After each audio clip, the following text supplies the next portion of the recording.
রাখবেন বাংলাদেশ জামায়াত ইসলামী ভোটমারি ইউনিয়ন শাখার সংগ্রামী আমির শ্রদ্ধাভাজন দায়িত্বশীল এবং আগামী আসন্ন ইউপি নির্বাচনের ভোটমারি ইউনিয়নের চেয়ারম্যান প্রার্থী জনাব মাওলানা সুরুজ্জামান আহমেদ।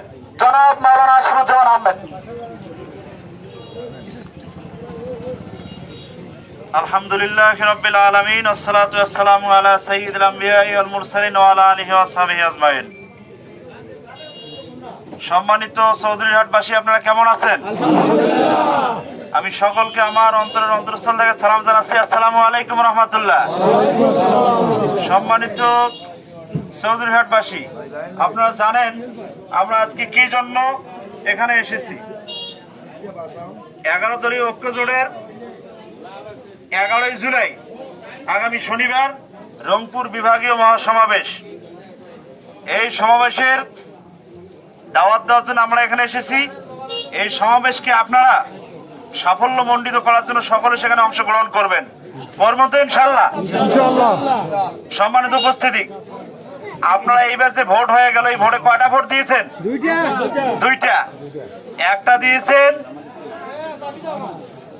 সংসদীয় ভোট, পার্লামেন্টের ভোট একটা দিয়েছেন, আর একটা দিয়েছেন আপনারা গণভোট।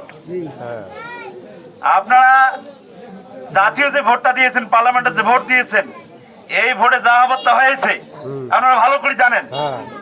কিন্তু গণভোট যেটা আপনারা দিয়েছেন, এই গণভোটকে বাস্তবায়ন করার ব্যাপারে, গণভোট যাতে কার্যকর হয় এইটার ব্যাপারে বর্তমান যিনি প্রধানমন্ত্রী, তিনি রংপুরের সমাবেশে এসে গণভোটের কথা বলছিলেন যে গণভোট বাস্তবায়ন করা হবে।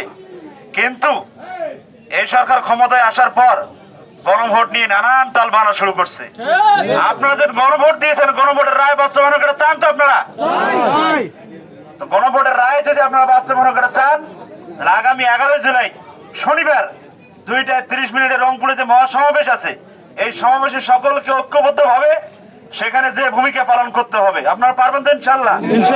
আমি সকলকে সেখানে উপস্থিত হওয়ার উদাত্ত আহ্বান রেখে আজকের এই ছোট মিছিলে আপনাদেরকে উপস্থিত হওয়ার জন্য সকলকে ধন্যবাদ জানিয়ে এখানে কথা শেষ করছি এবং আমাদের এই মিছিল এখানে সমাপ্তি ঘোষণা করছি। আসসালামু আলাইকুম ওয়া রাহমাতুল্লাহ।